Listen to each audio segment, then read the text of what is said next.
Making a video. Efil's video, day 23? I don't know, something like that. Anyway, you figure it out.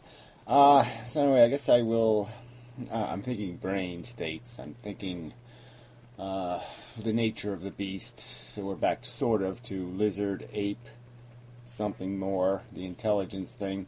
But there is a difference between certain brain functions, the brain functions that create our sense of the world, our feelings, our emotions. Well, let's say feelings first. Ouch, burn, hot, cold, hunger, blah, blah, blah. Then on top of that layer, we have emotions, passions, desires. And then on top of that is the scheming mechanism, the thing that figures out a plan, a way to navigate the world. So one part of our brain is identifying what's in the world, good, bad, chase, run away, the things that are hostile and likely to satisfy our desires. And the other brain is defining patterns, ways to navigate that stuff to satisfy the organism. We, as humans, because of this intelligence thing, this abstract intelligence, where we can now think beyond the scope of just being one sentient being locked off from the other sentient beings, locked off from the knowledge of their consciousness, locked off from understanding of our own history and origin and biological function.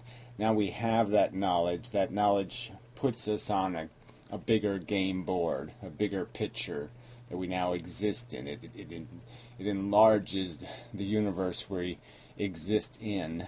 It adds incredible detail to our understanding of the context of existence, the context of something else's existence. It creates whole new opportunities for storytelling and narratives and understanding things like walking in someone else's shoes and imagining what it would be like. Imagining. It's a very powerful force that we have, a very powerful faculty to imagine, to have enough knowledge stored in our understanding to be able to mimic in our imagination the experience of the reality. And we can do this in very, superficial ways as entertainment in terms of just daydreaming or fantasizing. And then we can do this in very practically useful ways by imagining molecules combining and doing science and doing other things that require modeling and understanding and connecting and all of that. Mechanics. Understanding the mechanics so we can duplicate them in our imagination and we can run reality in our brain pretty accurately. I mean, modeling is a huge word. I don't know whether I should title this modeling. So it's not really going to be about modeling, but maybe it is. Maybe it could be. But yeah, that's the best part of our intelligence. Does this abstract thinking, has this capacity to step beyond the carrot stick organism, the like, dislike, the want, attractive, repulsive.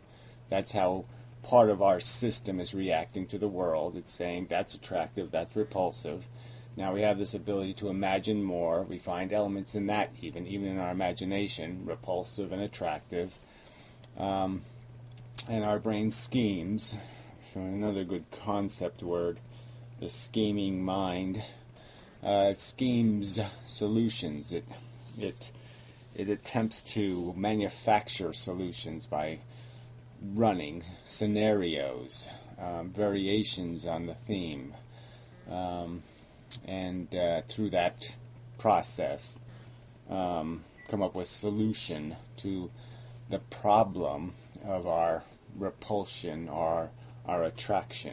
We need the satisfaction of the attraction or the satisfaction or resolution of the irritant, the annoyance, the thing that might be tedious or aggravating or irritating to our senses.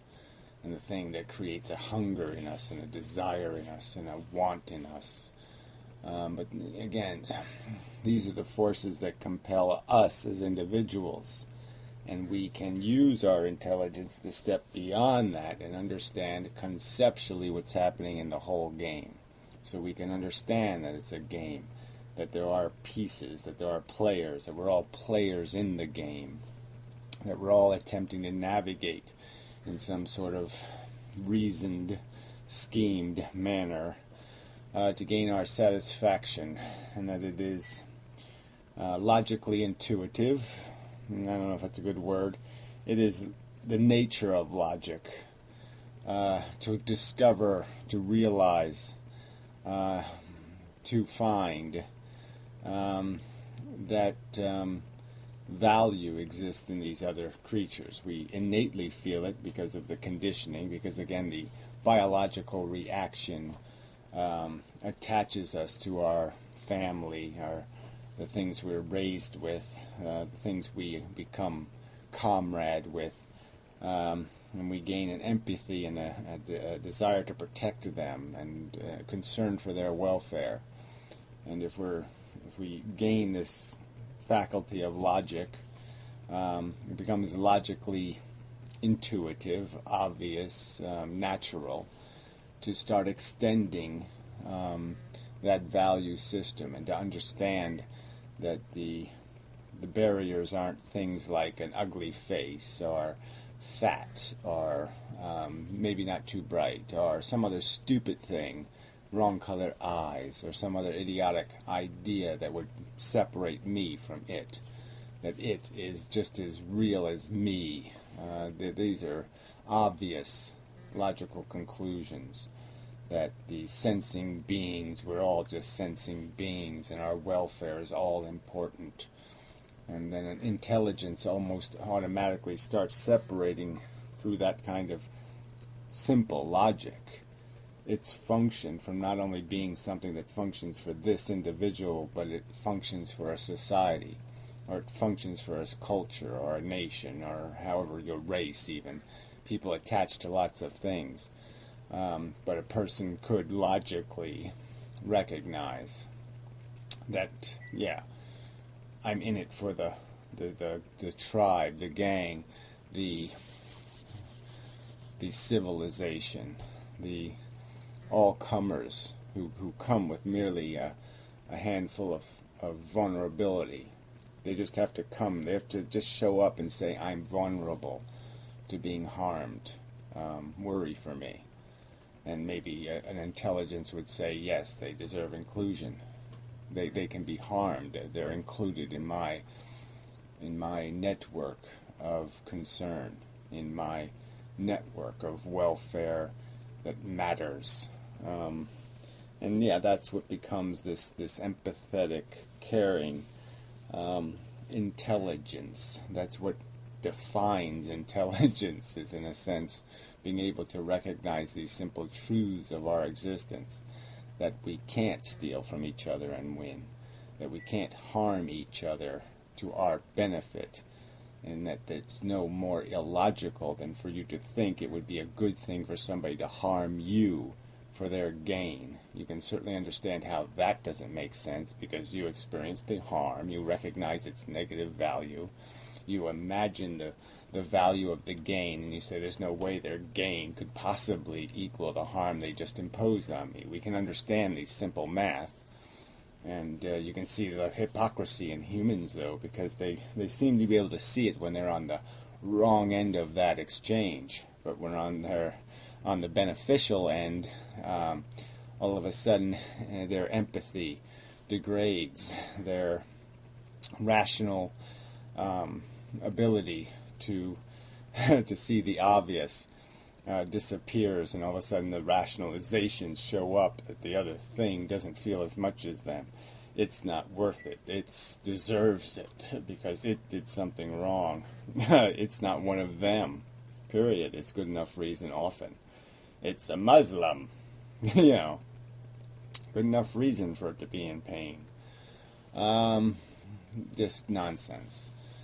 And so anyway, the point I'm really getting to here is that your intelligence, if it's going to do rational things, it's not going to itself personally have an investment. It's not going to react to that's repulsive, that's attractive. It's going to react to things based on that's value rich, that's value deficit. It's going to become utilitarian. It's going to define value based on the entire cash register receipts of the day. It's going to take a net value. It's going to judge the system, not individual players in the system. That wouldn't be rational. It would understand that you don't rationally judge based on one roll of the dice. That you roll all the dice over and over again to decide what dice do. You have to run it to know what it costs, to know what the real price is.